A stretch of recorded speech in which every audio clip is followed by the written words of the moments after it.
All right, here we are again, and welcome to the Kingdom Way. I have a special guest today, and he is a metabolic coach, just filled with knowledge, not just filled with knowledge, filled with experience. And he's out there helping people all over the world. And so I want to introduce to you Marc Bates. Come on in, Marc. Hey, hello, Kathy. Okay, I think you're overselling me a bit. Well, I don't know. I don't know. I've heard you talk. I don't know, a lot of good stuff there. Well, I appreciate that, but you got to be humble here. So. Yeah, yeah. So you've been up to a whole lot of stuff. I understand you're hmm training for a marathon and you've been launching a new business Yep. and just really growing that quickly, which is amazing. But that's because you are filled with a lot of knowledge and a lot of experience, and you've been helping people for a long time. So this Well, is thank you. exciting. Yeah, no, I'm Yeah. I'm I'm quite excited as well. So I appreciate that. It's got a lot of stuff going on that we're working on. So, you said kind of open topic today, right? Yeah, open topic. I want to hear some more of what you've been doing and Okay. teach us whatever you can teach us because there's Okay. always more to learn. This is the thing about the science. hmm Science is always evolving. There's more and more, and I guess it's always there. It's just that we're uncovering more and more all hmm the time. And I love And to and and learn, and, and and I we're know that you're a great learning teacher. We're learning a lot about what science is. But I tell you what, since today's Sunday, let's start with Yes. something appropriate for the day, okay? Which is, and people always ask me, well, doesn't the Bible teach you should be a vegan? And I know you've heard that. I know you've heard that. I hear it all the time, right? Right. And and so let's talk about that for a second. So the passage almost everyone quotes, and this is right from the very beginning of the Bible. This is Genesis, right? 126, actually 129, and I'm using the ESV translation here. Though I can do it in Hebrew if you want, but trust me, it's too it's Yeah, too let's English, so let's stick everyone knows with that. English. Yeah, My Hebrew's like really lacking. that's okay. But uh, having some Hebrew background helps with the Bible, always does. Okay, so 129, and God said, "Behold, I have given you every green plant yielding seed that is on the face of all the earth, and every tree with seed in its fruit. You shall have them for food." Pop, okay, there it is, right? It's obviously God wants us all to be vegans, right? And my answer is, yeah, that's kind of out of context. All It right, is. and context is very important. So let's just go to the verse before that, right? So this is now verse 28. And God blessed them, and God said to them, "Be fruitful and multiply." Now, this is important because this is the commandment to Adam and Eve, or to the first man and woman, right? Or because he doesn't, we don't know them yet as Adam and Eve. We know them later on in chapter 2, right? But this is Adam and uh, the female, right? Who he created, and so he said, "Be fruitful and multiply." So this implies, being able to have kids and to uh, grow and grow both spiritually and physically, right? As family units. So God intends us to do that. And then he comes to a very important part. It says, "And fill the earth." So that's the multiply, and subdue it. And the Hebrew word there is kebsah, which uh, a Yiddish word that most of us are familiar with, which is kabosh, is derived from. Yeah. And and kabosh is a very interesting word because we use it a lot in English. Both the Queen's English or the King's English now, I guess. So because we now have a king over there in England, right? But I don't think Canada's changed their money yet. It's still got the Queen on it, as Probably. I recall. I never So look at it. so Queen's English or American English, kabosh. We know what that means. That means putting your foot on it, right? And the Hebrew word there is very important because that word. Kibsu, um, has a very violent use in the Bible. It's used Mm, many times in the Bible, and it implies violence, violent takeover, violent control. It can even imply, on the bad side, uh, rape and things like that. But we're talking. This is a verb that implies violence in the Bible, or at least control with the threat of violence. Right. So, uh, so we're told to subdue the earth and have dominion. We don't need to worry about the Hebrew word there. The translation is perfect. Dominion, right? So we're supposed to be over everything and have dominion over them, right? And now a lot of the vegans will sit there and go, yeah, well, dominion over the animals meant like using them to plow the earth, right? Use the cows to plow and we ride the horses. Okay, vegans don't get enough B12 and protein, so their brains don't work properly. Um, and have dominion. And once again, the wording here is important. Over the fish of the sea and over the birds of the heavens and over every living thing. You're not putting a saddle on some fish and you're not plowing the land with the fish. What do you do with fish? You eat them, plain and simple, right? Birds, the only use for the birds are to eat their eggs or eat the flesh of the birds themselves, right? And every other living thing that moves on the earth. And that order is important. And then God said, behold, I gave you every plant yielding seed. Now, in Hebrew, if you plot this out in Hebrew and you look at where the verbs are, this is a very much an ordered system. And that shows sure. predominance. It shows predominance. And this is not used here just in Genesis, the early part of Genesis. It's used in the Noah story. You got the exact same verbiage in the exact same order after the flood, where God tells Noah, go back out, be fruitful, multiply, subdue the world. You have over the fish and over the birds and over all the living things, right? Then he says, I give you meat to eat. Now, so the question there is, oh, wait a minute. He added meat in the Noah story. Now let's take a very Jewish look at this. And this is where if you go to a Christian church, and especially a Protestant church, and you use a standard Christian Bible, there is a book that is found in the Catholic Bibles, though they don't know it very well anymore. It's called the Book of Enoch. It's in the Apocryphal Yes. books, right? Yep, I've And got it. and and, and the Mm, Book of Enoch is a very important book in Hebrew interpretation because even in the Second Temple period, uh, even before uh, Yeshua or Christ appeared, and after the resurrection, Enoch was considered scripture in the Second Temple period. And it wasn't mhm. until about the third or fourth century that the rabbis pushed really hard for it no longer to be considered scripture, and the Christians followed their lead. So, 'cause they were still part of the synagogue system for a law part until about the fourth century. So the book got pulled away and forgotten.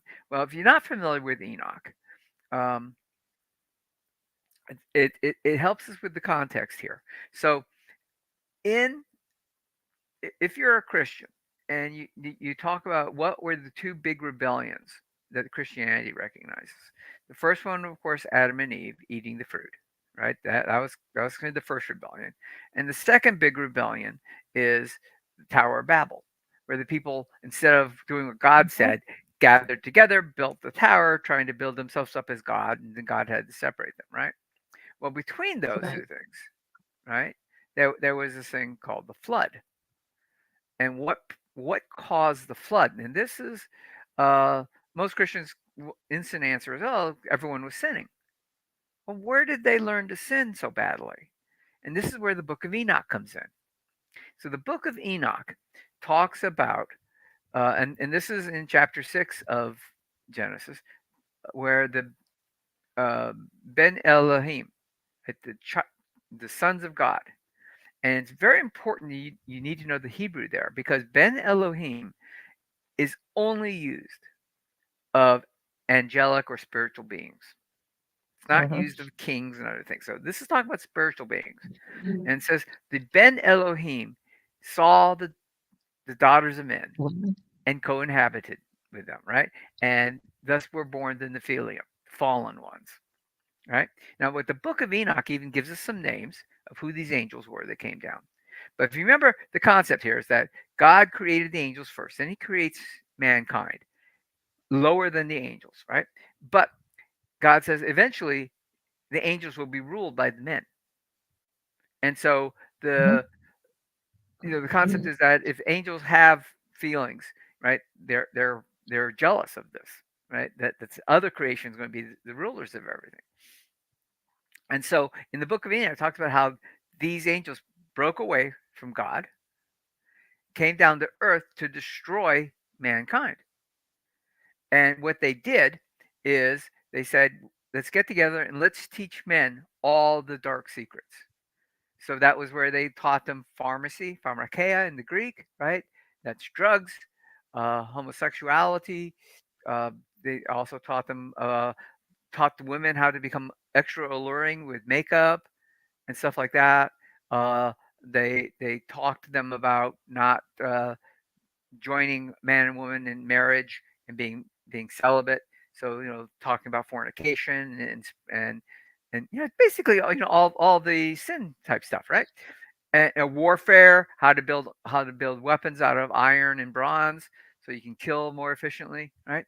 So uh, the Book of Enoch says that all these were attributed to the fallen angels and their rule over mankind, which caused the need for the flood and then the rebuilding, right? And so there's in Jewish thought there are three great rebellions, right? And that's obviously once again the original sin, Adam and Eve. So the Jews don't call that the Yeah. original sin, but it's a rebellion, right? And then you've got the fallen angels rebelling from God, and then you have the Tower of Babel where mankind rebelled against God. And so in Jewish thought, the Messiah was to come and fix these three rebellions. Okay, and that's very important concept here. And when we get into the New Testament, there's this great scene where Christ takes the apostles up to Caesarea Philippi, right, which is the 10 Gentile cities. And why is he Mhm. going there, right? Because these are not these are the pagans, right? We're there, and the apostles are wondering, why are you taking us here? And he takes them to the spot where there is the transfiguration on the mountain, right? And you get Moses and Elijah come and talk with Christ, and Peter gives a proclamation, "You are the Son of God," right? And Right. Christ says, Only God could give you that knowledge." And so I'm paraphrasing quite a bit here to shorten this up, but that's very That's important. right. Then Christ makes one very important statement there. He says, "the the gates of hell, or the gates of Hades in the Greek, right, will not prevail over my church, right, over my assembly." And Christian commentators for 2,000 years have been going, what is this? Because gates don't attack you, right? You attack gates, right? And so they're always trying to figure out, how do we turn this around? Well, so this mountain, and this is where Enoch comes back in, right? The book of Enoch tells us precisely that the angels met on Mount Hermon, which is in the northern part of what would be the tribal lands of Israel, right? It overlooks most of the plain, and that's where they made the pact to uh, destroy mankind. Okay, that was on Mount Hermon. Well, in the times of Yeshua or Christ, there was a gigantic temple on that mountain. At the base of that mountain, it was a temple to the god Pan, which is a Roman god, and he's not this cute furry little guy who No. plays pipes. No, no, he's a very evil guy. And the um, one of the things that they would do in the worship of Pan is they had this cave. that the temple was built in front of or right next to something, depends on how you picture it. And in this cave, they had what they called the bottomless pit. And really what it was just after the cave, there was a deep drop that went into an underground river. And they would take people and sacrifice them to the god Pan by throwing them in the Mhm. gates of hell or the gates of Hades. That's what that cave was called, as a human sacrifice. This is like the most abhorrent thing uh, Yeah. that from both a Jewish and a Christian perspective that you could do. And so Christ is there at the mountain. He has the transfiguration, which is where he proclaims now that he's definitely the Messiah come to reclaim the world, right? And he makes that announcement that the gates of Hades or the gates of hell will not stand before him. He's declaring war on the gods that were put in charge of mankind, and that's in Psalm 82. So if you want to get some perspective on that, you can read Psalm 82 on how God put the Benai Elohim in charge of mankind and how God is going to judge them, right? And if they don't do what he wants, they're going to become mortal and he will kill them like men are mortal, right? And so that ties the whole thing together. So Yeah. so hence from that comes the flood, and that brings us to back to the fact that they restate in Hebrew this idea of having dominion um, over the fish and sea and the birds and all the living things. And behold, I give you the yielding the seed and all that and the plants. And then he says, I also give you meat to eat. And the thought there is that one of the things that the fallen angels did is they promoted veganism. Oh, okay. Okay. Yeah.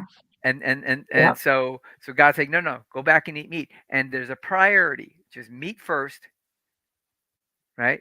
And then if for some reason you're not eating enough, then vegetables. So God's not saying Uh-huh. don't eat vegetables. What he's saying is that the Right. priority is meat or animal flesh. Well, it And we nourishes. exactly, and we know if you go back to the commandment, be fruitful and multiply. Well, one of the things that vegans have a hard time with is having kids. They have more problems having kids if they're long-term vegans than carnivores do, right? Uh, you go and search, you find there are a lot of vegans who had problems uh, with having children, both male and female problems with it. And when they switch to carnivore, right, they immediately, can have kids. Right? I think A lot of Bella this unexpected pregnancies for those that go carnivore too, right, unless they're aware. exactly. I think if you're looking for, I think Bella the steak and butter gal talks about that Yes. from her vegan Yep. days Yep. in carnivore. Yep.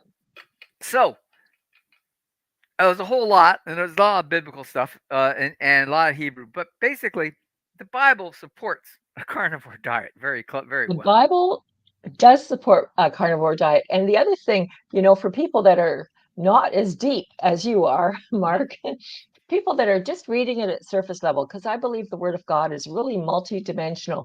Anyone can read it, and the Holy Spirit will show you something in it. Hmm. So, from just a surface level, if you read the same verse that Mark read in Genesis 1 there, and think of it, Genesis 1 was in the Garden of Eden. Now, this was the perfect place. There Hmm. was no sin here, right? Sin had not entered yet because sin doesn't enter the world till Genesis 3. So in Genesis 1, all right, go ahead, eat fruit. Go ahead, eat the whatever, the vegetables, because at that point, well, fruit, it was fruit at that time, but at that point, there weren't toxins in the plants yet, because I don't believe the Hmm. toxins came into the plants until the fall, which is Genesis 3. And then if you go on a bit more to Genesis Hmm. 9, God tells you to eat meat. Yeah, So eat meat, get healthy, health with meat and Jesus or Yeshua, Messiah. whatever you want. Yep. Yes, no, it works out great. So, and by the way, for those who are interested, the idea of a vegan diet doesn't become really popular within Western society until the middle of the 19th century. We're talking 1830s, 1840s, and that's because of Ellen G. White and the Seventh Day Adventist Church, and Absolutely. they're the ones who are pushing this concept. Yeah. And if you want to know how powerful they were, even though the Seventh Day Adventist Church is a relatively small church or a relatively small cult in worldwide terms, 7 or 8 of the 10 scientists who helped make up the original committee to come up with the food pyramid in the 70s and 80s were all SDA members. Yeah. So I mean, they had made themselves very powerful within government for that purpose, and um, so uh, if you're believing this lie about eating a vegan diet is healthy for you, just remember where it's coming from, and understand that it is very much a theological or a dogmatic statement. It is not backed by science, and it's not backed even by the Bible.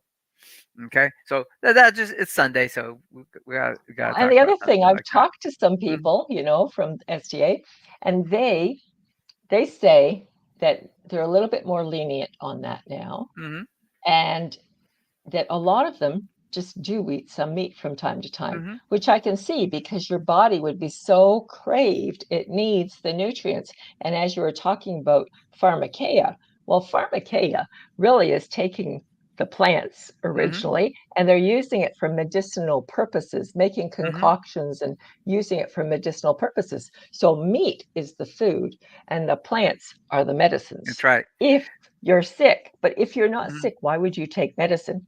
right. And the most common usage of pharmakeia in the New Testament is not about medicine.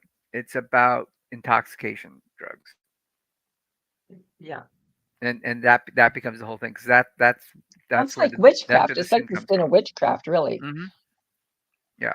So Yeah. there we go. There's our biblical topic for the day. But That was a great introduction, Mark, thank you. and for a Well, Sunday, it was a first Sunday. first day of the week, or It was appropriate. It was appropriate. Okay, so yes, it was. um, let's talk a little bit about one of the problems with uh, being a coach, a health coach in this space, is the fact that there is no acceptable definition of of what you're supposed to eat. Generally, is the way I'll put it. So, um, my health coaching platform talks about low carb, high fat. I don't stress carnivore. I don't stress keto. I don't stress that because the one thing you want to be science based, and I base everything I can as much as possible on science, right? Yeah, And absolutely. and Okay.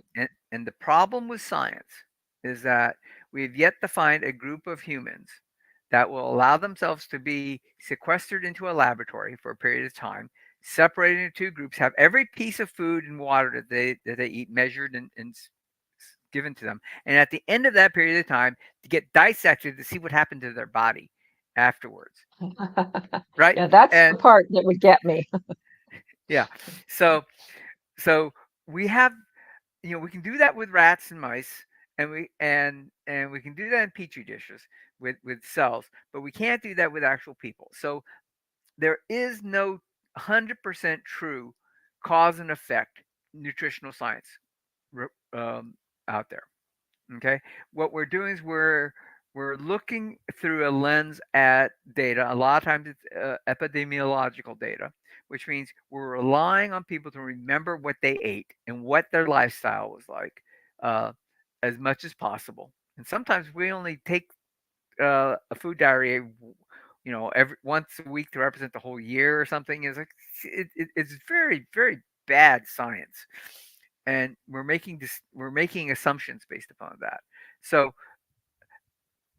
and this is the problem with nutritional science. Now, not that things can't work with this science. You just have to understand the flaws in it.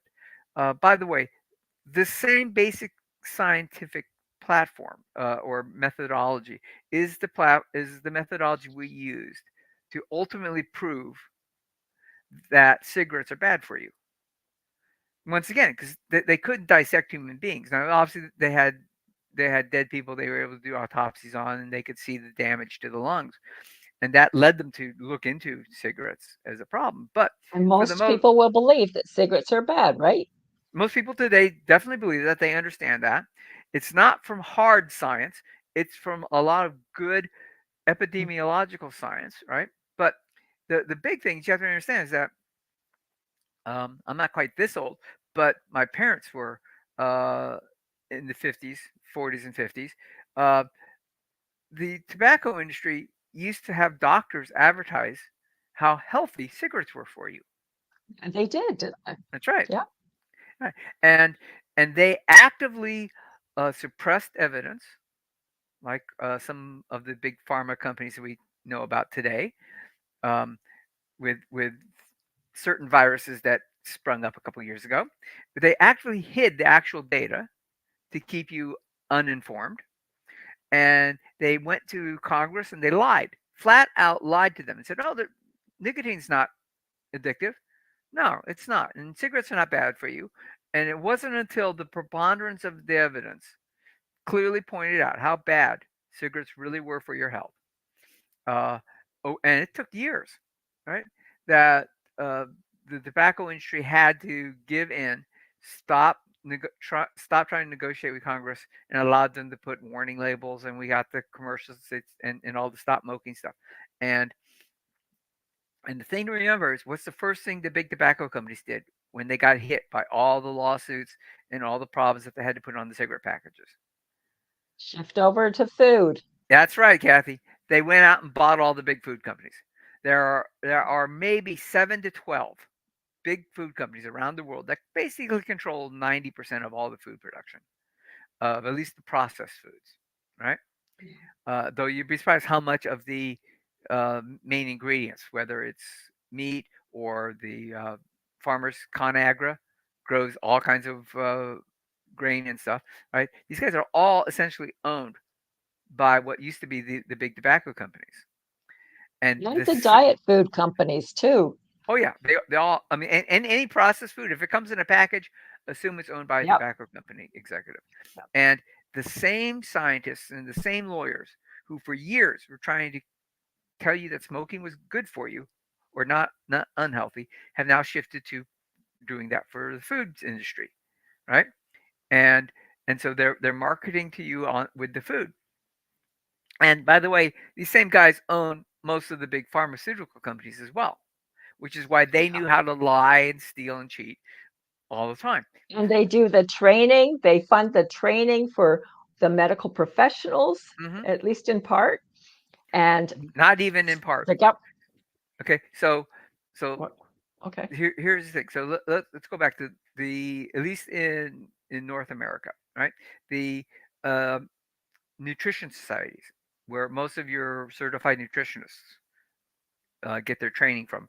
All of their schools and all of their certifying organizations started with the American Nutrition Association, which was started up in 1870, something like that, 1880. It was started up by two women who worked for John Kellogg, who was Oh, there you go. who was the typesetter for Ellen G. White, right? And she was Hmm. so enamored with him, and she sent him to medical school, right? So he can become a doctor. And he started the Battle Creek Sanitarium, and he created cornflakes with the idea that meat made you animal fostered animal lusts, right? And his big thing was masturbation was an ultimate sin in his mind, and so Hmm. he wanted you to eat food that would not make you want to masturbate or have sex, right? Which is an animal lust Right. thing. And so Oh, cornflakes was his invention, and he invented the cereal industry. And all anything that's in the cereal aisle is all goes back to John Harvey Kellogg. And John Harvey Kellogg was a lifelong SDA member. He was, like I said, he worked directly under Ellen G. White, and his whole thing was to make food that would not be not promote animal lusts. And the food industry there, and their lack of scientific evidence for what they give starts with Kellogg, and obviously That Kellogg's almost makes cornflakes and Post cornflakes. and all this. Yeah, That almost makes cornflakes to be like birth control. it is. Yes.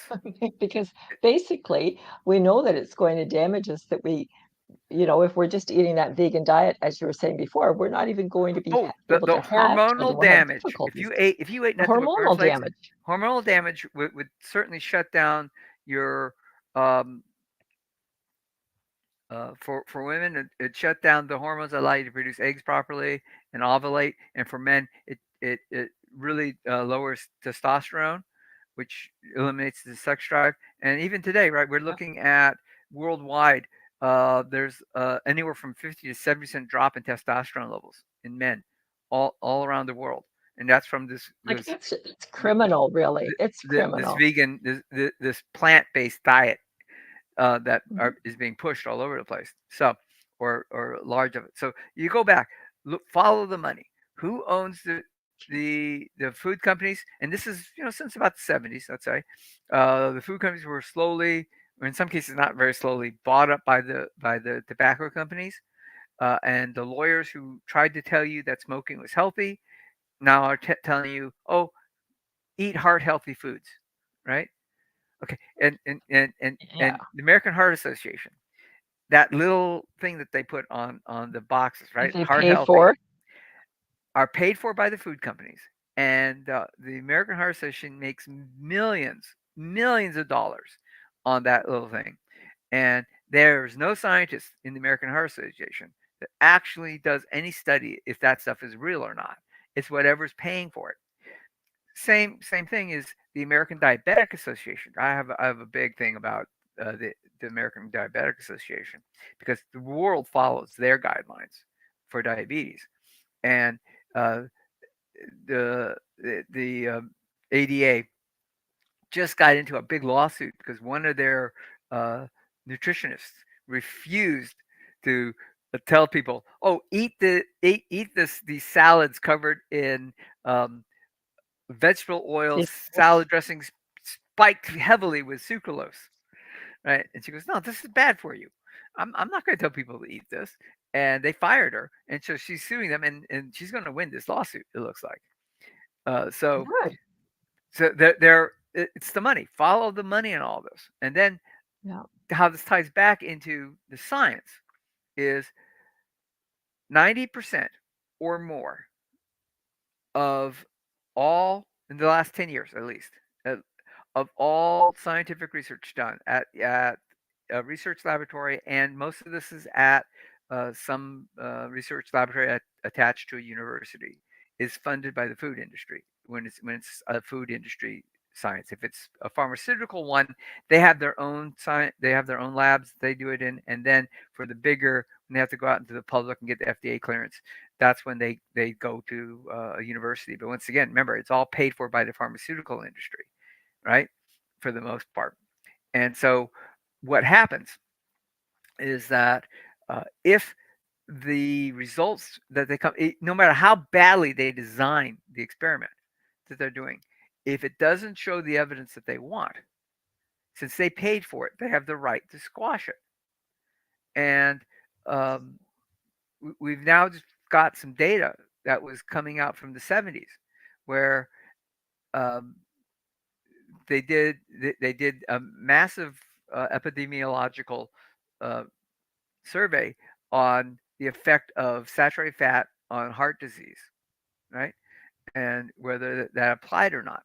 And the study lasted several years, and what it showed was that there was absolutely no correlation between saturated fat and ergo LDL cholesterol and heart disease. And rather than publish that, they hid the data. They refused to publish it. And it wasn't until all the key scientists who ran that study died that one of the sons of the head scientist went down into his basement and found all the old computer tapes. And he ran the data and looked at it and published it, and basically it squashed the entire cholesterol myth and the effect on cardiovascular disease, to the point now that the American Heart Association doesn't even talk about cholesterol or LDL cholesterol as being a problem. They had to, because it's because not. it was so obvious. Oh yeah, I mean LDL cholesterol is good for you in the most cases. I mean, Mhm. having it too high may not be necessarily be good, but the idea is that Well, there's the uh, particle sizes too, right? There's two that's part particle of it sizes, right? potentially, but that whole theory that even the small dense uh, LDL. LDL that is inflamed causes the plaques to build up really is falling apart, because even the small dense inflamed LDL particles are so big, no one can figure out how they get between the cell lining, between Mm. the cells in your arteries, and cause a problem. Now, what is becoming the norm now is the um, evidence that was originally proposed when they were looking at cardiovascular disease, which is that these plaques are not caused by cholesterol; they're caused by um, blood clots, which would have a lot of red and white blood cells in it, which would made up of the cell walls are mostly cholesterol anyways. And so when the cells break down as part of the clotting process, you're left with what looks like a lot of cholesterol, right? But they're caused by that, and it's the damage that is done to the blood vessels, blood wall, the blood cells of the arteries that cause the problem, which is why plaque only develop on arterial walls, not on veins, because there's not a lot of pressure in veins. All the pressure is in your Mhm. arteries, and Right. they predominantly form where there's a branching on the arterial wall. Because if you look at the blood flow, and blood flow is still ruled by some of the laws of fluid dynamics, you get these uh, ventricles forming in the arteries where it's branching, and that causes extra um, pressure.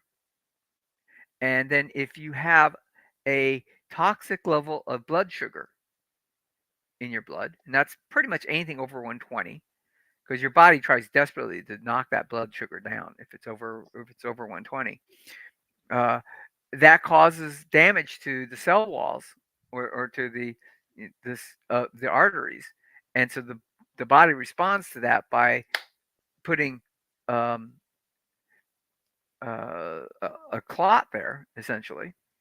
And the way you know that, if you break down these plaques that develop, a big component is fibrinogen, which is used as a clotting agent by your blood.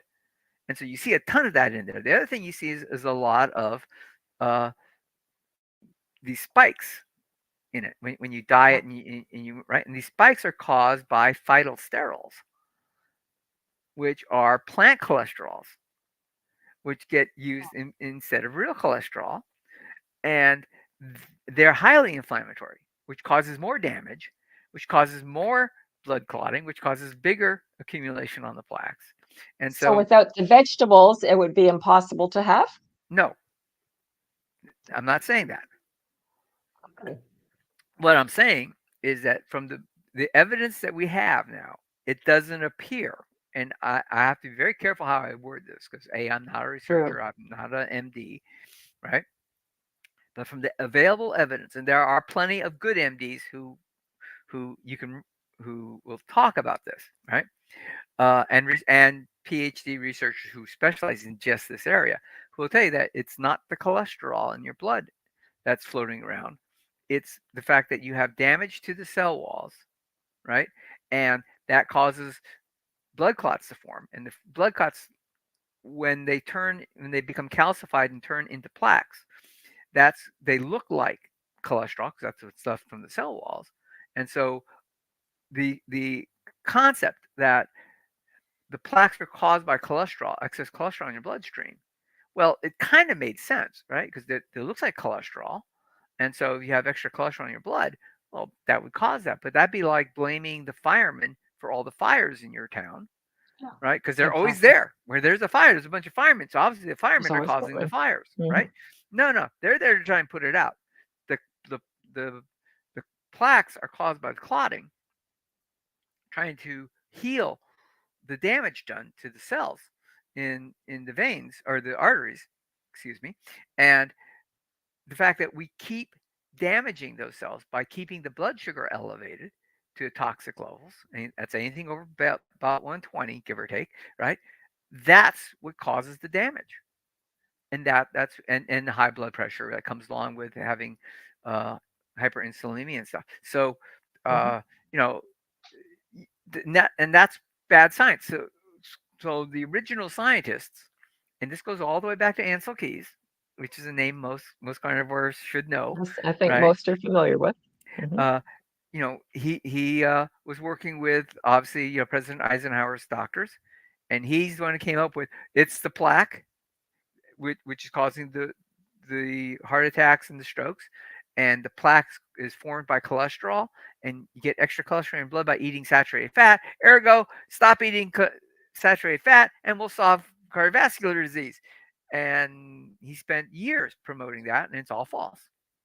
And most science starts with some scientist who says, "Oh, I have a theory," right? And problem is that, or the good thing is, most scientists are not so egotistical and so uh, strong in their with their political influence that they can override good science. People, saying no, that's not correct, and having them, calm down a little bit.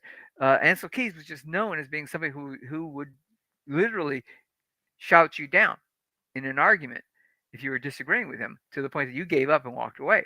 And that's what happened to John Yudkin, who was the professor from London University. I think it's London University, but he was English, UK. And he said it's the sugar that caused the problem. And he wrote the book, uh, Sweet, White, and Deadly. I think is the title. John Yudkin, something like that. I've got it in my library.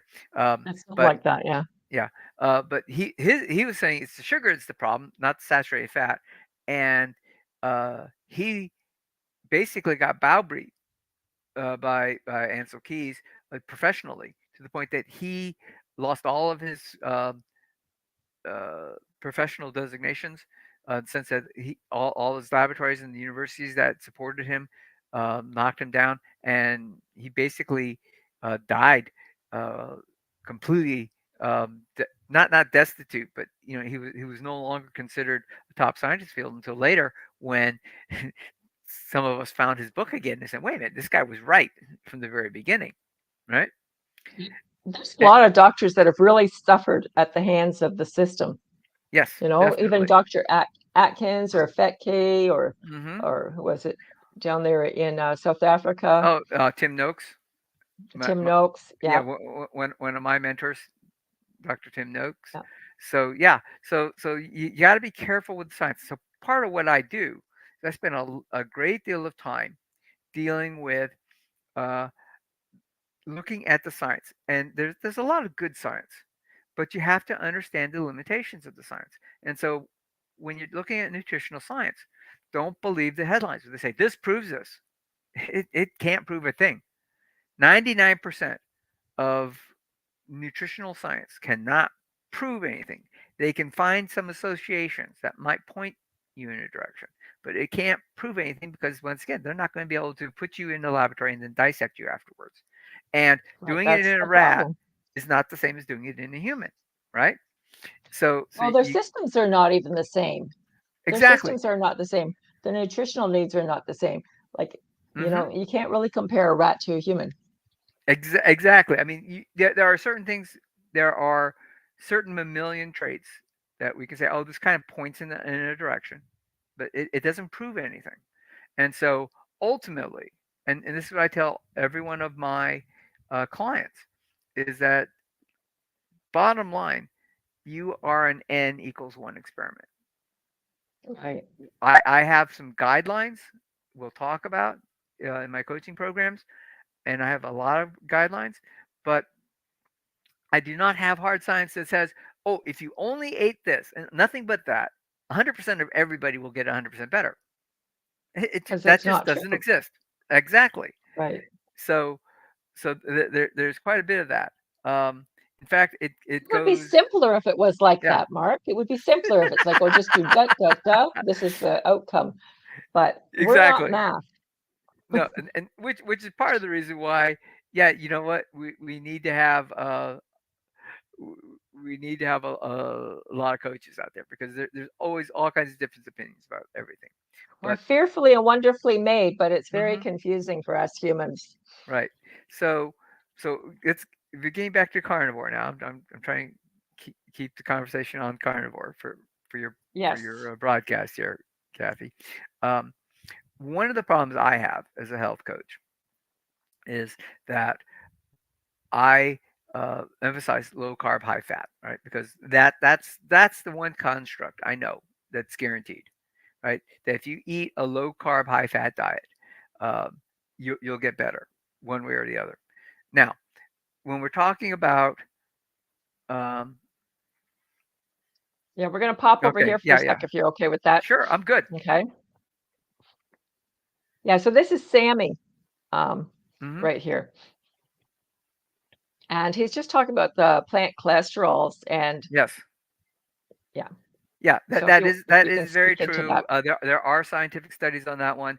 Um, if you want to hear about that one, um, like everything else, I steal from the best, and that one coming from Dr. Paul Mason in Australia, and he had the papers. Now, my only problem with Dr. Paul Mason is he doesn't give you the actual study that he's quoting from in his notes that he puts on YouTube.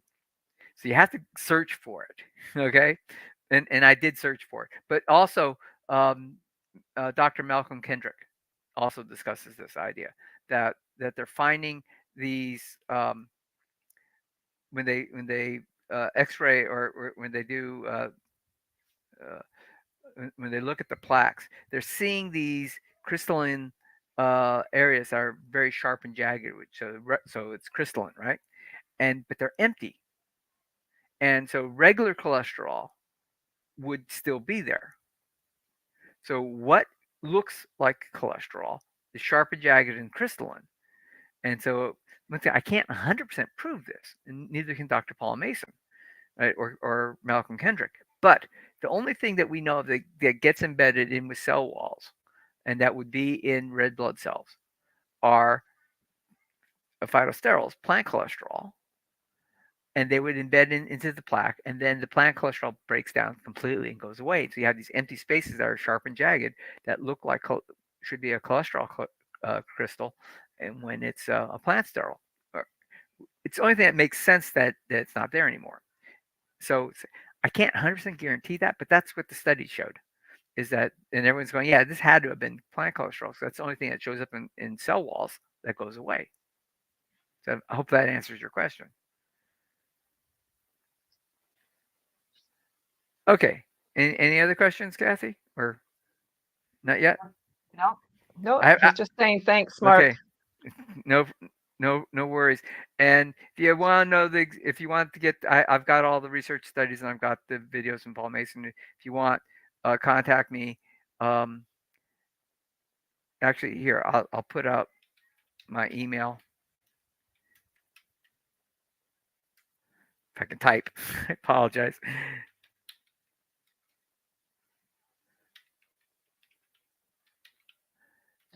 You can send me an email asking for more direct information, and just because I'm not promoting, let's go ahead and give you uh, my website for my coaching business. So Well, you can even show there you them the go. website if you want, Mark. Um, But it's up to you. You it can if you want. no, I mean we can do that. Hold on, I did want to follow Later up. on. Yeah, yeah, we'll do that later on. Okay. I'm looking for one thing here, which I was working on. Um,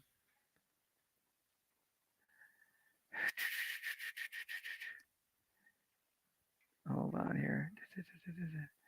Let's see. It's the well. So one of the things, and I stress this in talking with people, is that uh, I am not an MD, right? And I've said that repeatedly, just make sure everyone's well aware. I am not an MD, and I have many doctor friends who are MDs, and I have great respect for them, right?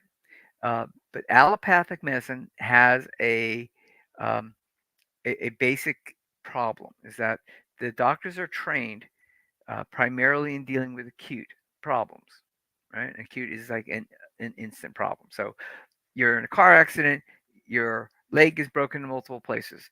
You want a surgeon to go in there, set it That's properly, right. repair the Give damage. me a doctor. Yep. You want a doctor for that. Um, Most of the complaints that we get today that we're dealing with are metabolic complaints. Root cause, bottom line of everything. And this is Dr. Ben Dickman's list, right? Type 2 diabetes, um, obviously uh,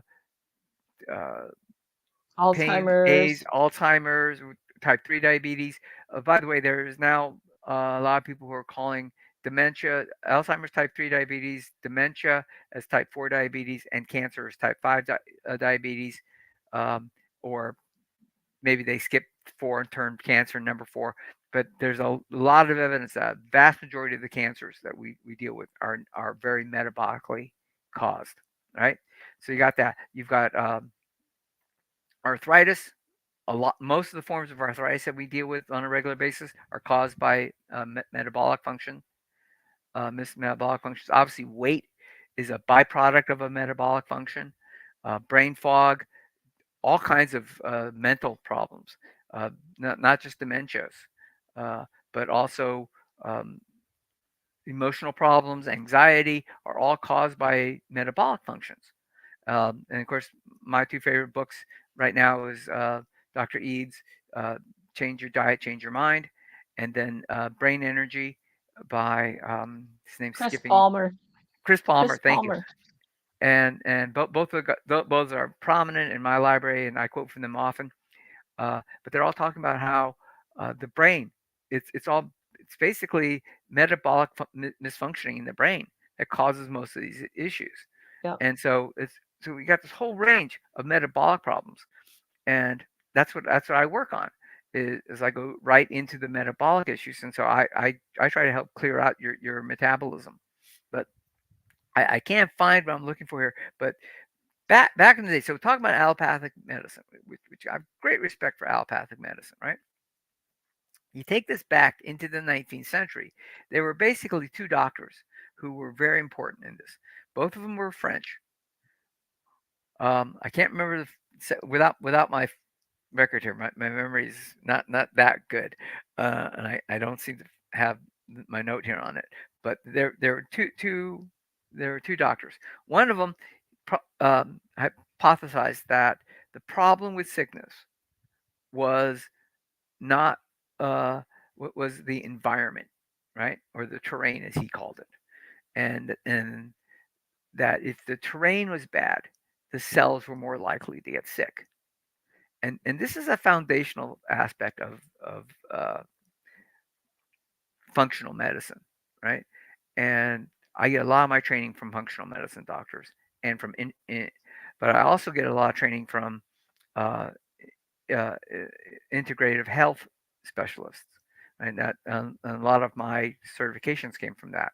And so the integrative health, along with the functional medicine, says it's a holistic application, right? The whole body has to be healthy, and that uh, given the correct fuel and the correct environment, right? Back to that terrain concept, your body is basically self healing for the most part, Yes. and Yeah. you got to fix that. And if you don't fix that, you're always going to get sick, right? And so this is why I have a lot of respect for uh, what are the alternative types of medicine that people can go to, whether it's chiropractic, and there are all kinds of different strains of chiropractic care, Ayurvedic, India, you got acupuncture from China, Hmm. herbalism has a definite spot in there. I don't poo-poo them as being wrong, right? The biggest problem with a lot of them is that there aren't as many really good studies to look up to prove any validity in some of their claims, right? But Chinese medicine, you're talking 3,000 years of of case studies at minimum.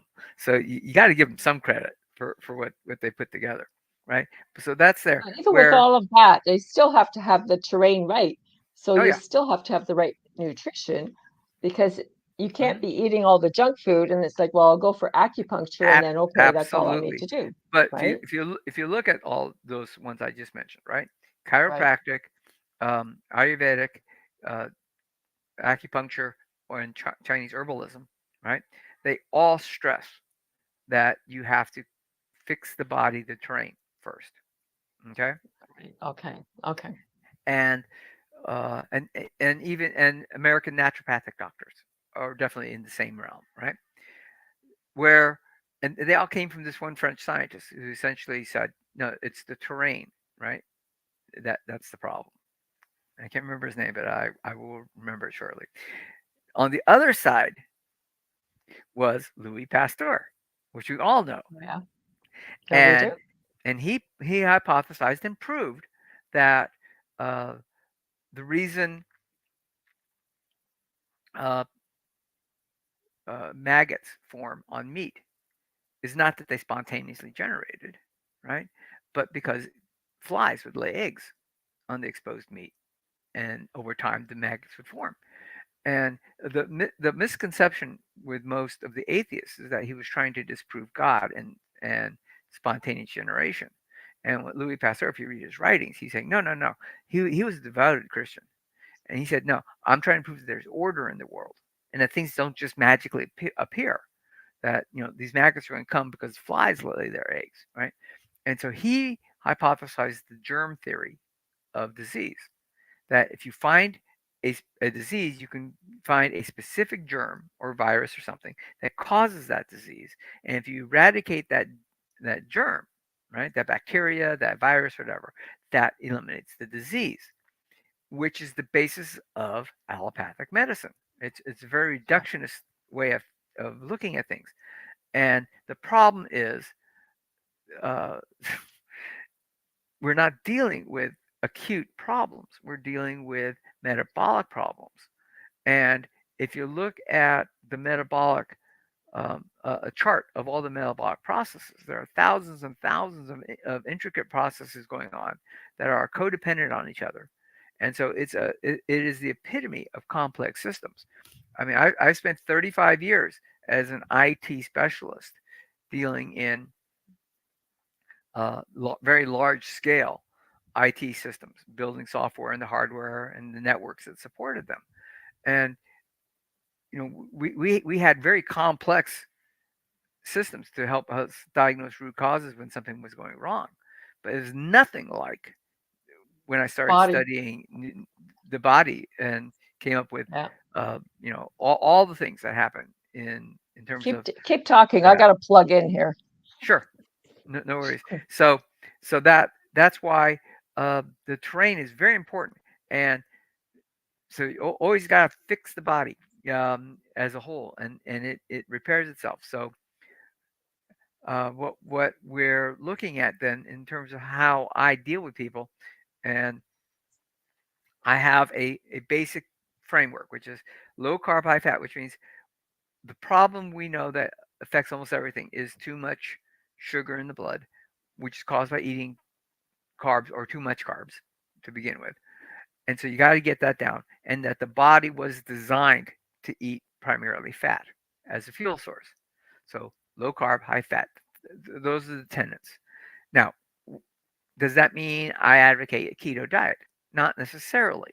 This is where the n equals 1 part comes in, and I tell people there is no single diet that covers everything. But so carnivore by its nature tends to be low carb, high fat, because if you're not eating anything, but now you have to start talking about, well, what's the definition of carnivore, right? 'Cause there are multiple definitions. So Right. probably one of the Depends who most you talk to.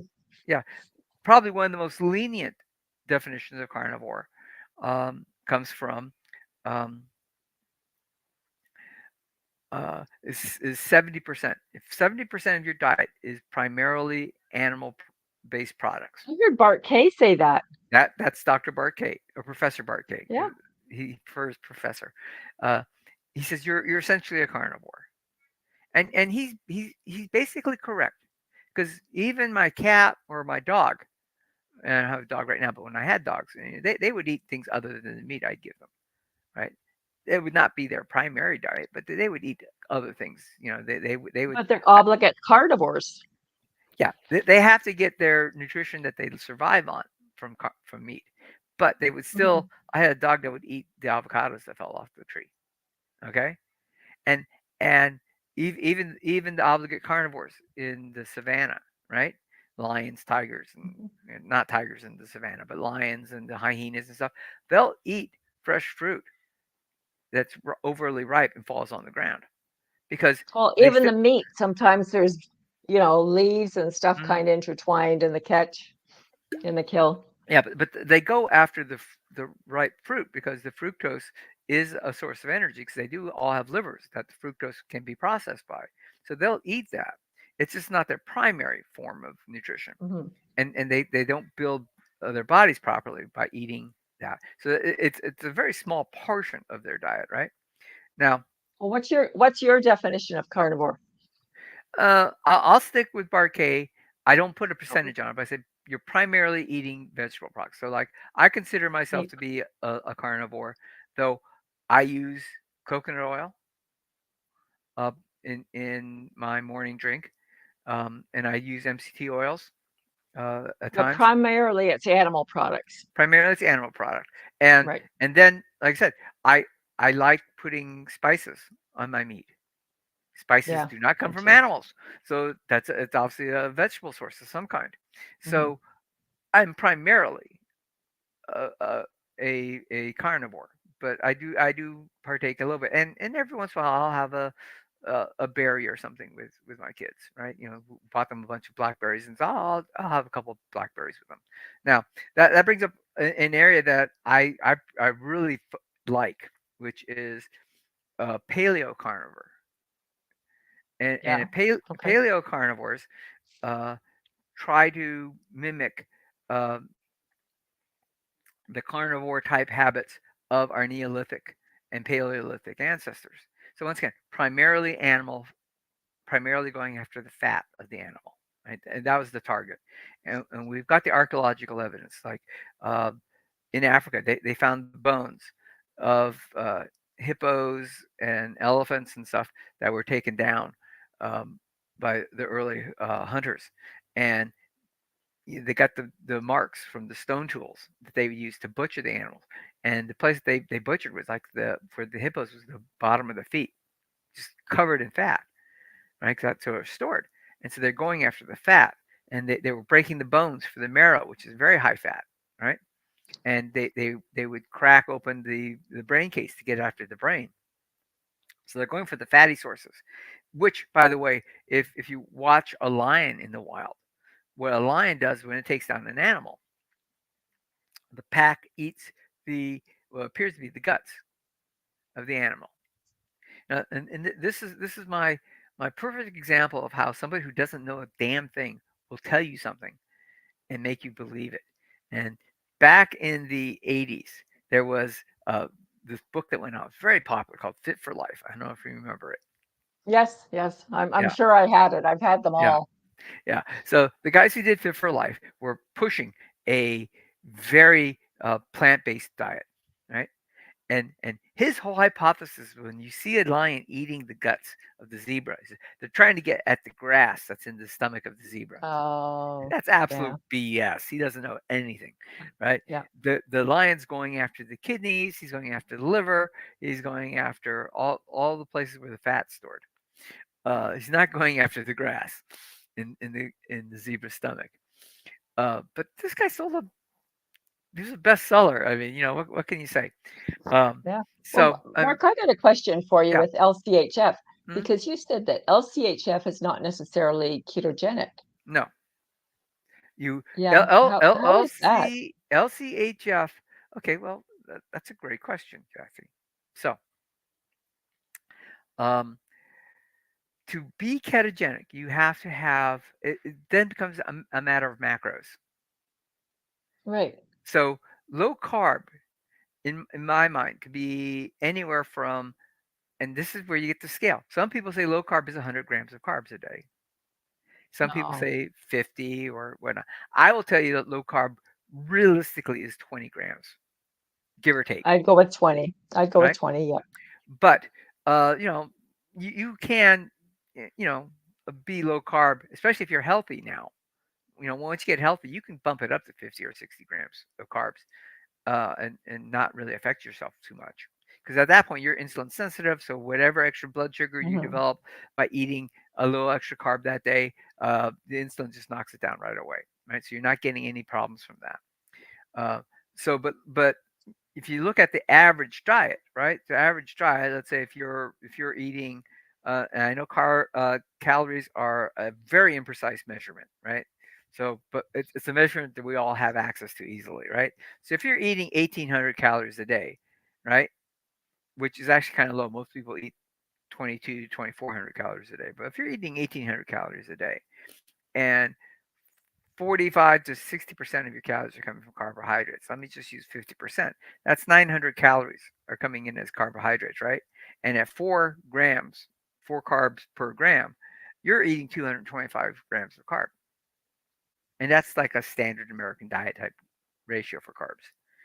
So, uh, cutting that in half would be lower at least in my mind, and that's a good starting point. You want to get it as low as possible, but you can see why low carb does not necessarily mean ketogenic. To really get ketogenic, you right. have to get your ratios to the point where your fat is at a much higher portion to the carbohydrate. Now, the other thing is then so, and this is the basic science, right? The three macros nutrients, right? Fat, carbohydrate, and protein. Okay. Um, Everything can be classified as a fat, carbohydrate, or protein, essentially. So if Mhm. you're basically getting Primarily, anyway. primarily, it's simplified, but it works, right? So if you're getting almost no energy from your carbohydrates, right, your energy is going to come from two sources: the fat you eat, which should be where you're getting your energy from, and the protein, which gives you the amino acids which build up bodily systems, right? Well, if your protein intake is still too high as a comparison to your fat intake, your body will use that protein because it can't store it effectively until it turns it into glucose as Mhm. gluconeogenesis and turning it into sugar, which you can utilize. So if your protein intake is too high, you will kick yourself out of ketosis. So Okay, then what I need to know mhm, is how much protein, how much fat? This is the age-old question, Mark. right. Um, because I also look at fat. So fat is not going to up your insulin. No, So fat so if almost has that's zero insulin reaction, almost zero, where protein has an what insulin, protein does. but And if you it's have slower too and much, it's longer. Yeah. and if your ketones are very high, you're Hmm. actually going to waste them through the urine and through the breath, Correct. That's right? the great thing about ketones. So that's the good thing about ketones. Hmm. So it sounds like potentially that you could eat quite high on the fat Hmm. and it's really not going to cause any damage Hmm. providing that your carbs are very low and that your protein is Yes. adequate. The So carbs what is become a adequate? control point. What's Well, adequate? that's a good question. And so, if you're a sedentary person, right? You're not very active.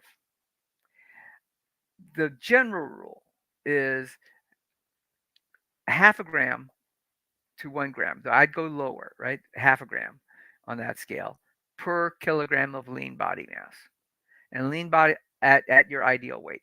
So once again, very these are all imprecise measurements. But if you look at BMI and you're shooting for a BMI of 25 or less as your ideal body weight, right? So let's say for me, my BMI at 25 would be about 145, right? Hmm.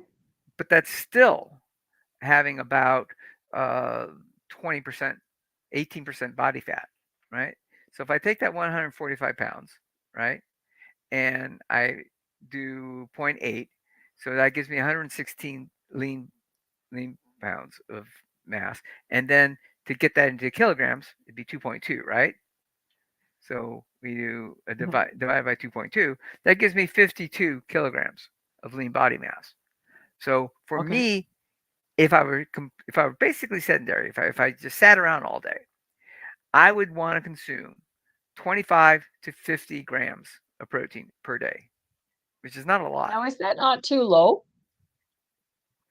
No, because your body does a great deal of capturing proteins in your body Okay. that are being broken and reprocesses them. You can survive very well on that. Now, you might want to just for to help systems work be a little bit higher. You might go, let's say, to the 50 to 100 range, right? But if you're sedentary, you're not building up muscle and you're not building up bone structures. So your protein needs are very low because your body does. The global average is in the Mhm, 60s, and a lot of the world is starving. That's how I look at it. mhm. But and Most of the I world's just active, though. Most of the world's very active. That's true. They are Okay, very now, active. And now the you. other question is age. So somebody who's older, I've heard Mhm. that if you're older, you need more protein. Yes, to a degree, and this is where you have to start looking at yourself. So, uh, us lucky Western or North Americans tend to be much more on the sedentary side, right? Now, if you're active, you have to have enough protein to help rebuild and or build muscles. You need the amino acids for that. So immediately, the amount of protein you get needs to at least double. So you need to go to at least 1 gram, if not 1.5 grams per kilo, right? Okay. And then if you're like some of my friends who are bodybuilders, I've got a friend who's uh, a uh, a winner of the Mr. Natural bodybuilder at his age group, right? So he's very buff. Uh, he's in the 2 grams per kilogram. Okay. Um, you don't need much more than that. It's very Right. rare to need much more than that because once again, your body recycles a whole bunch of the protein every day that as you're Yeah, breaking it that's down. So very as true. you're building muscle, right? You're tearing down some of the muscle that's worn out, recycling it, plus adding new amino acids to build bigger muscles. Mhm. So you don't need a lot of protein. Excess protein has to be processed away, and it's either in the form of uric acid, which can cause problems. Too high of uric acid cause and while I don't agree with everything he says 100%, Dr. David Perlmeyer is very good with on the uric Omega, acid. yeah. Yeah, um, and he says we on average are eating too much meat because that causes too much uric acid. But he's looking at people who are eating 30% of their caloric content comes from protein, which is not what we're talking. So if you're thinking carnivore, what you want to do is uh, for basically every gram of protein that you're eating, you want at least 1 gram of fat, Okay. right? A one to one. One to Okay. one. And that gets you about a 66% fat, 33% protein in your general rule. And Mhm. I always like to go to this near as close to 80% as I can on my fat ratio. So what I always do is for every 4 ounce or 5 ounce steak, right? And I'm sorry, I'm American. I don't deal in when I think food sizes, I have to go to ounces. Uh, Okay. I was trained in ounces in imperial, so I can do no, both. so for every 4 or 5 ounce steak, I always put on top of that uh, at least one, if not two, type pats of butter, and I usually prefer that in the form of a hollandaise sauce, which is made from uh, butter and egg yolks, which is a great source of nutrition. So that'd be Um, like 1 or 2 tablespoons, probably. yes, and you add that on top of the 4 or 5 ounce steak, and that puts your ratios right where they want to be, and that Okay. that should get you into ketosis. Now, the thing to understand, and this is very important when you're trying to um, do your finger sticks to measure your ketones. Okay. First of all, just for the record, Dr. Bart K thinks that measuring your ketones with a finger stick is absolutely worthless. But Okay. he's right. Once you're metabolically adapted, and why waste the money on it, right? But for me, I'm an engineer. I got to have the data, right? So I'll disagree with Dr. K on that one, or Professor K, You got to Bart have K. the budget for the data. These Yeah. sticks cost a lot of money. Well, I'm luckily that Keto Mojo takes HSA, and my health insurance plan has a big HSA attached to it. Oh, So I see. I throw a lot of money in that. Okay. And that's a U.S. thing. So I can afford it because it's tax free money for me. But uh, the thing you got to understand is that if you eat your protein, so let's say you're in that range like me, where you're relatively active because, and for me, I'm very active because I'm running 4, 5, 6 miles every day, right? So I'm training on a marathon, and that number is going to double or triple by the time I get to the marathon date. So I'm doing a lot of exercise. Uh, I am that 50, 60 grams of protein as like a bare minimum. I'm tripling that at least, right? I need to get a lot more protein to build to support the muscle building I'm doing, Muscle. right? Hmm. So for me to get enough fat to remain in ketosis, right? I'm eating a lot of fat against that protein. Well, it's very hard to get 150 to 200 grams of protein in one meal without being very stuffed. So for me, I'm now, since I'm running a lot more, I'm eating 2 meals. I went from 1 meal a day to basically 2 meals a day just to get the protein in a size that's where I'm not stuffed. And one of the great things of being carnivore is that you get satiated so easily that you feel like Hmm. you're stuffed if you're eating too much. So I break it into two two meals. One very small protein meal with a lot of fat that gives me a big spike on my fat intake for the day, and then I got another meal which is primarily just uh, a protein source, whether it's a steak or hamburger patties or something, and Right.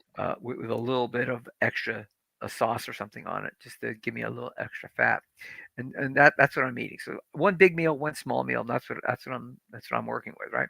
But I'm trying to keep my ratio at about 75% to about 80% fat if I can. Hmm. That keeps me in ketosis. But understand, right after I eat, especially the big meal, Hmm. for at least 4 or 5 hours, I'm not in ketosis anymore because of the protein. No, no, yeah. Digesting the protein will drop you out of ketosis. And Hmm. and Dr. Bart K and several other people say, yeah, and you don't want to be in ketosis 24 hours a day. Your body needs a break from that. And so I'm good with that. You want to be in ketosis generally, right? Day to day. But there are going to be periods within that you want to be breaking from ketosis because your body needs that to build. Because if you're in ketosis, you have lower insulin, and insulin is required to do a To lot of build. the building, right? The anabolic Hmm. portion of your cycle. So you got to have that part in there. So don't do a finger stick right after you ate your big meal because your ketones are going to be very low. You're wasting the ketone stick. Exactly. Do your ketones um, in the morning, Yeah, I always do fasted if I do that. Yeah, right? in the morning. And Hmm. for me, I always try to do it at night because I eat early. I try to eat my big meal uh, around lunchtime so that I Hmm. have at minimum 3 hours, preferably as much as 5 hours of no food. So I'm through the digestion process for the most part, but before I go to bed. So I'm not trying to digest the food when I'm sleeping. And so I like to get a reading just before I go to bed, just see where I'm at. Yeah. And Ben Beckman, he recommends at least 3 hours before bed, which I think Hmm. is pretty common. At least Yeah, three. 3 hours before bed is very good. Uh, if you look at intermittent fasted or timed eating, right? The the basic parameters are you're either eating your big meal in the morning, eating Hmm. in the afternoon, or you're eating in the evening, right? And so you build your 6 to 8 hour window around that big meal. And there are plenty of studies that show that the earlier in the day that you get your big meal, the better it is for your metabolism. Now, Yeah. between having a big breakfast or a big lunch, the differences are minimal. And for me, I just don't get up and want to have a big meal anymore. Right? Once I became fat adapted, I'm good until lunchtime for my big meal. Yeah. I Uh, like afternoon for a big meal too. yeah, so uh, that's fine. The difference is not that bad. But if you eat a big meal like at 8 p.m. and then you go to bed at 10, well, you don't have enough time, and so you're definitely breaking ketosis, and your body's trying to. You're not going to sleep as well because your body's trying to digest the food. There's all kinds of gut problems that come out of that, and so you if at all possible, try to get your bigger meal earlier in the day, as early as is comfortable for your schedule, and that's the rule. Once again, it varies for people.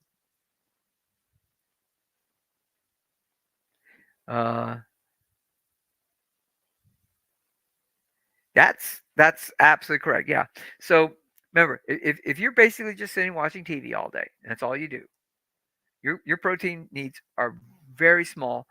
And remember, it's based upon what your lean body mass is. So if you're a very small person, right, like my mother, she topped out at like 125 in her weight uh, when she was alive, right? So her protein needs are very small.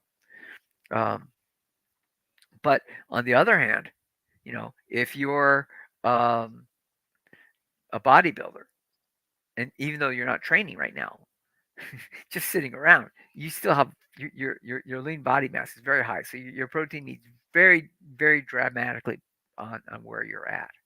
Okay, and what makes you feel good? Some people just don't feel good eating too little protein, and that half a half a gram per kilogram of lean body mass. Remember, that's like a minimum.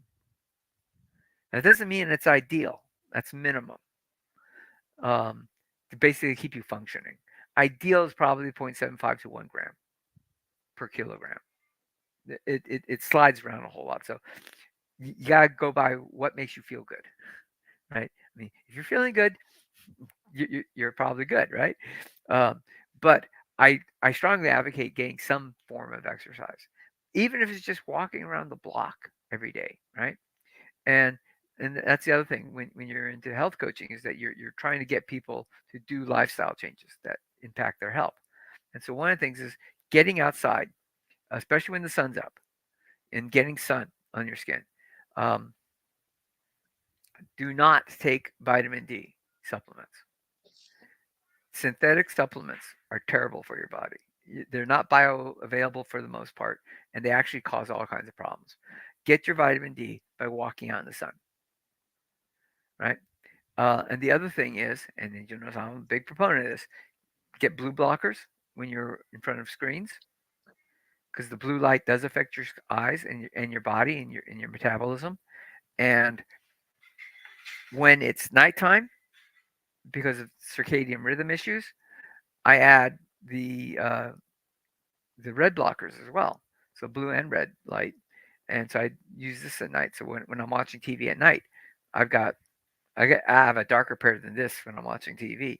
So you want to do that. But when you're outside, right, the one thing you get is the sun. Even the sunlight appears to us to be yellow for the most part. It's actually green light, and that green light is what helps cause photosynthesis. Well, green light also does a lot of good to your body, and you want it definitely coming into your eyes as well. So when I'm running, and I run early in the morning, but I don't run with my glasses on because I see well enough that I don't need them. I'm not going to run into anything, right? But I catch the morning sun when it's coming up, and that's very calming. It's nice to be out there when it's sunrise and the animals are starting to wake up, and you hear all the critters talking. But you're starting getting that morning sun, and it gets into your eyes, and it helps your retina maintain health. And so get some natural sunlight. If you're working during the day, and that may be difficult to do stuff, Go out and sit in the sun for 10, 15 minutes if you can't walk around during lunch. At least sit outside for a couple minutes in the sun without your glasses. Get away from the glass in the building, right? Because that blocks a lot of the good good UV radiation from the sun. And get outside and spend a few minutes outside doing that. So that helps your health a whole lot in numerous ways. So you want to do that. Um, there's all kinds of little tricks. Um, we're at about an hour and a half now, Kathy. I don't know how long you want Yeah, to go. we are. We are. Um, I don't know. Do you want to tell us about your business? I mean, I'd really like to hear. Um, I know you've been coaching for a long time, but you're Yes. now launching a new thing. So I'd like to hear about the new stuff that you're doing there. And yeah, tell us about Okay. that Um, tell you what, since you offered, let me go ahead and or show it. Yeah. let me pull up my website. This won't take too long for those who are on this call live. Let's see, we discovered this. Here we go. If I hit present, share screen. Oh, here we go. I need to You do did one it thing. last time. Yeah, no, I've got. I'm just. It wants to Okay. do the screenshot, so I need to. Uh, and entire screen. That one. Okay. Let me know if that's showing up. Okay. There we go. All right. So this is my homepage. Uh, I did give everyone this address up there, so that's in the chat room. And so this is what I'm talking about. So this is I've been told by a number of people this is the most striking thing I present, which is this is a picture of me when I was in my early 50s and my wife, right? And I was basically 200 pounds, type 2 diabetic, cardiovascular disease, high blood pressure, stack of meds. That was me, right? And this is me now, where I'm about 145 ish, give or take. And I'm on no meds of any kind. And I'm considered very healthy now. It so that's working out very well. And one of the things about exercising is that this picture was done in February. If you look at me now, my son keeps going, "When are you going to the gym, Papa? Because your guns are getting bigger." I said, no, that's just the fact I'm just exercising. That happens, and so like the definition of the biceps is getting very big. So my son's always impressed by that. So there you go. It's a little funny thing, right? So this is what I'm talking about. Is stop being this and be this, right? That's the number one thing. And uh, this is very important. And my catchphrase is don't let anyone tell you you can't do it. That's what they told me. Take the first step and contact me for a consultation. Because for years when I was here, every time I went on a diet, and Robin and I we went on a diet, we were told, "Oh, that doesn't work. Don't go on low carb. That doesn't work. Oh, don't eat that diet or don't do that diet because you'll lose some weight and you'll get right back and you'll gain it right back." And it's like everyone tells you, everyone's a naysayer. It's like, yeah, right. You're 200 pounds plus yourself. You're my height, and you're telling me that diets don't work. Well, for you, of course they don't work because you don't know what you're doing, right? So now I know what I'm doing. Let me help you through that. So but the whole thing about why this came about, and this is really what I'm talking about. So in my early 50s, I was a 200-pound type 2 diabetic. And this is my son, Itzhak. He was born 2 months premature. And this is me holding him in the Barbara Bush neonatal clinic in Portland, Maine. And so he's 2 months premature, and I'm holding him. And two thoughts are going through my mind. I'm in my early 50s now, and I'm very unhealthy. And I know I'm unhealthy. Everyone who's at 200 pounds at my height, right? I'm 5'4", right? We know we're not healthy, right? You don't have to convince us that we're not healthy. And you can even see it's the same shirt, so you know it's me at the same time, right? It's the same shirt. So I'm holding this baby, and I'm going. We're going to adopt this child. And how am I going to live long enough to be a father to him? And how am I going to be around long enough so that he can go to college and have some kids and I can see my grandkids and stuff like that, right? I have to live until I'm 80, 85 in good health, if not longer, right? So I said, okay, I'm going to change this. So at this point, I'm 30 years into an IT career. I'm now over 35 plus years in an IT career. And I was in the middle of a PhD in IT management at that point. And, um, and besides the IT, I was also trying to get a PhD in theology. So I was working both of those. Don't ask me how. Okay, I'm crazy about education, and so the one thing I got from all of that was I learned how to do research. And so I'm holding this baby. I'm going, okay, I have to get healthy for him. The other thing is that without getting too much specifics, the boy had all kinds of metabolic issues that came from his parents, which is one of the reasons he was being adopted. And so, how do I help fix him? And so, one of the problems was that his mother had schizophrenia. And so, I dropped out of my PhD program and started researching nutrition science. And so, I'm really good at going through the databases and finding stuff. And I found this article that talked about in the late 40s, 44, 45, just before the end of the war, that all of the insane asylums, essentially, in the Low Countries, that's, Holland, um, Denmark, uh, the Netherlands, places like that, right? Holland and Netherlands are the same. Brussels, okay, know what I'm talking about. They basically released all the patients from the insane asylums because they weren't having any symptoms. And what happened is by late 44, going into 45, the Germans stopped giving them bread. And so there was no bread given to the patients. And so the patients were essentially put on what amounts to a Paleolithic ketogenic type diet because all they could get were a couple of fresh vegetables and whatever meat they could give them. And it was very low carb. And so the ratios were very, very high in the fat, animal fat that they were able to get. And all of these patients stopped having problems. And so that was okay, this is a clue. And I was talking to his doctors, and they had no clue about this. They're going, really? No schizophrenia? He said, no schizophrenia. It was all diet based. Well, now we know that Dr. Georgia Eads, talks about that all the Mhm. time. So that was my first clue. And so I started going into that. Now my problem was I knew that what I had to do. I had to stop. First thing we did, we stopped eating bread. So there's no bread in my household with my son.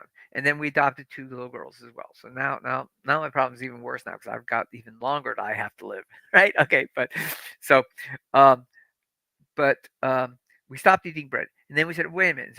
And I started going, "This is this keto thing," and so we started going low carb. Of course, at that point, I didn't know enough, and we did dirty keto, right? Which is where you're buying the processed food ketos, which is terrible Mhm.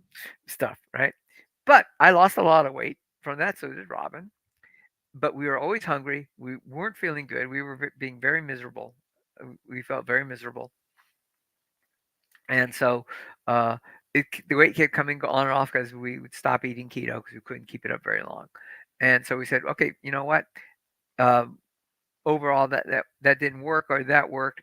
And what came down is we eventually moved to South Carolina, and that's where once again we were doing keto on and off for 11 years at this point, or 10 plus years. And we know it works. The problem was always that you couldn't keep it up. And so as we're going, okay, we got one more time. Let's lose some more weight and get back. And I had a stroke in 21, and which is part of the reason why I'm running because I'm rehabbing my leg, and that's a whole other story. But I said, okay, we're going back to keto, and so um, I pulled out all my old books and reread them again. And then I bought a whole bunch of new books. And then I signed up for a bunch of keto courses and certification courses. And that's why I really learned what the stuff was. And lo and behold, I come across carnivore. Sean Baker was the first one, and a Dr. couple other, Berry. Dr. Berry, of course, Dr. Berry, and a Okay. bunch of other people. And I said, let's try keto, or let's try carnivore, because it's a form of ketogenic type of a diet, right? It's a low carb diet. Let's try this. And Robin was actually at the same time watching a Dr. Berry video, and she goes, "Yes, let's try this." And so we've been doing this now, um, full carnivore 9 months. Um, and I also started catching Joe Rogan podcasts where he was talking about it, and Jordan Peterson, Michaela Peterson, Yeah. and so Yeah. I'm listening to all these people talking about carnivore. So we went full carnivore, and that's when I went carnivore crazy, and it's wonderful, right? But I had all of this research energy here, and so now I turned all this research into uh, getting multiple certifications from a bunch of other places, right? And so I've got certifications from Insulin IQ. That's Ben Dickman. I've got the Hmm. Society of Metabolic Health, which is not an easy one to get, and so I can put MHP at the back of my name, and you'll see a lot of MDs have MPH on their name because they're part of the Society of Metabolic Health. So that's an interesting one. Low Carb USA, that was a pretty easy one to get. Nutrition Network, that's Tim Noakes group in Yeah. South Africa. And then this one I'm really proud of, Metabolic Fitness. I got multiple certs from him. That's Dr. Brian Walsh. He's a functional doctor. He's considered one of the best in his field. So we got that. Um, and then I'm working on my FDN practitioner certification. I'm almost done with that. And I'm working on a PhD in natural health, which is where I'm learning a lot about all the Oriental stuff. But I'm doing that. And so my emphasis here is on this idea of being uh, whole health functional, right? Getting Yeah. your body in balance. Okay, so that's enough reading that one. Let's go back here. So essentially, there are 7 steps I like to talk about in my program.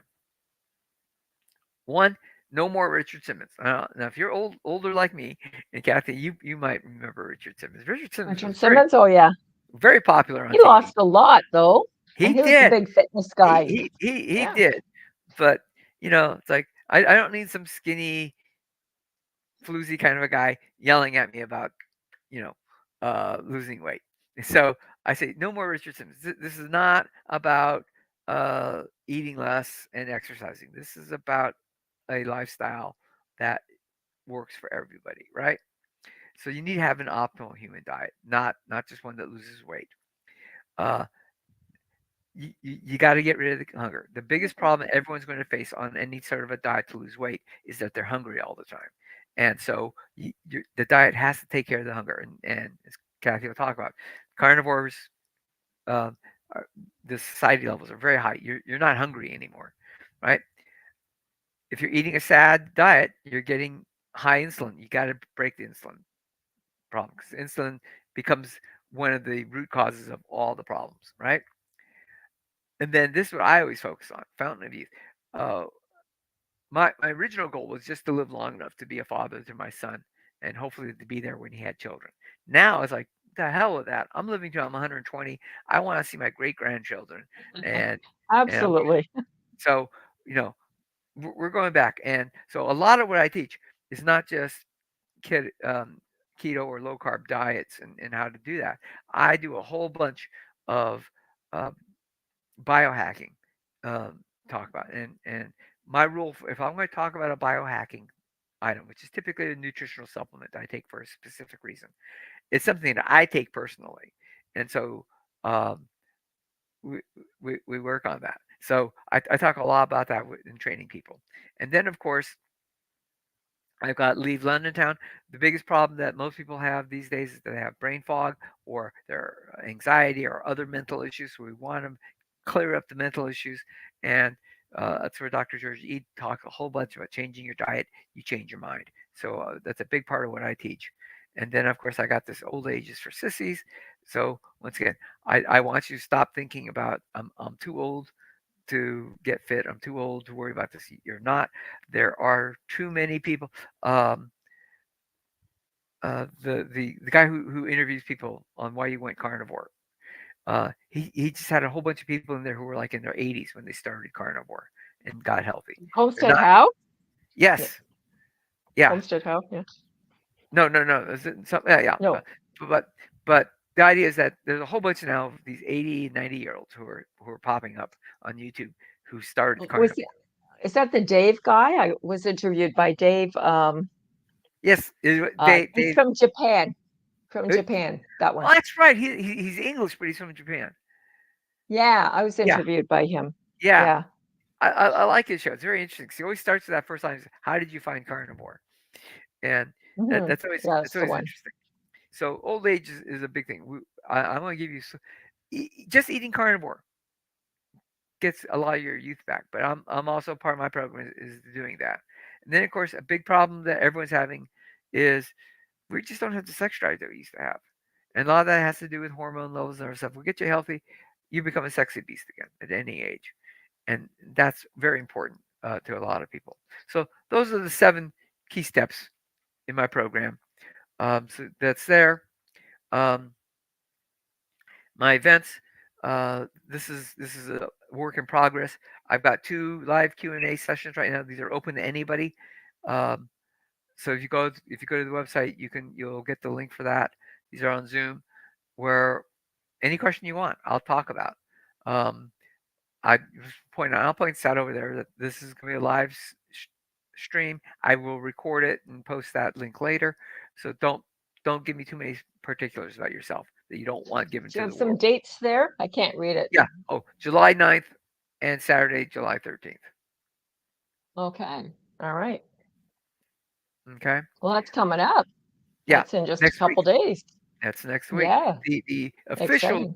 launch date of the program is actually on the 15th. So these are pre that official launch date. Okay. Oh, And then my results page, I got a couple more things to put on here, but this is where I'm tracking my personal journey so you guys know where I'm at. And then anyone who wants to post their own personal experiences that they're getting, we'll put them up there. I also encourage people to um, say, hey, this is where I'm at. I'm halfway to my goal. And so you get a lot of love from the community on that, right? There's also a community forum, which I have to put the link up to, where it's question and answers. You can ask questions there, and anyone's free to answer you, and I'll try to answer it as well, either directly or through my Q&A session that I hold. And then, of course, the big thing here is uh, you can contact me uh, here. You'll get me an email, or if you want to. So this is an offer for anyone who's on this broadcast. Um, Click on the work for me, and you'll get my calendar, and you can book a 30-minute session with me at any time, and I'll talk with you, give you an overview of what I'm talking about. Absolutely no charge, complimentary, um, and so that's available to you. And uh, when we talk, if you want to join my program, the program is for the basic coaching is $50 a month US. Um, so it's not super expensive, and I think I provide a lot of value for that $50. But just to help you out for anyone, the first month is a 30-day trial. If you don't like it, don't pay me. Don't and you no harm, no foul. If you like it, pay me $50 a month. Get the learning, get access to the forums, get access to everything I do, and I'll have a bunch of other uh, items on there. So like one of the things I talk about here is on the home is I've got these mastermind classes. This is a working process. These will be very specific classes on specific things, and so I'm doing one on cell biology, one on the Krebs cycle or the ATP cycle, one on the Randall cycle, and those will be relatively inexpensive. I'm going to try to keep them under $10 a class, but those will be available too. Those are extra above and beyond the normal coaching classes, and so you'll have that. So that's my coaching program, and we're at like a 145. So you got people who've been stuck around a long time for this. yeah. Well, thanks, Mark. I mean, that was fabulous. And I wish you well in your new Thank you. business. And I can see that it will really take off because you've got the knowledge, you've got the experience, and you've got a great website on the go. And I've seen some of your stuff behind the scenes. And yeah, I appreciate it. Thank you I very much, really guys. do wish you well. And thank you everyone for being here. And do get in contact with Mark and see what he can do, even a free consultation. How good is that? Right? How good is that? You can't beat it. The price is the best I can come All up right. with. Okay. Thanks, Yep. everyone. All right. Appreciate it. Yep. Bye. Bye for now. I thought I took it off. All right. Thank you, everybody, for being here. It's just been a really good time, and I appreciate all of you. With the Kingdom Way, feel free if you want to join myself at any time. I do have a carnivore chat at noon on Thursdays, and the Zoom room is 499-365-9481, passcode 123456. And also The Kingdom Way, which is a book that's on Amazon, but we go into much more depth than that on Thursday nights. And so Thursday evening, 7 o'clock, again, it is a free meeting, and it's available to all. It's Christian-based, biblically based, because I'm a biblical health coach. God bless you all. Have a great day. Bye for now.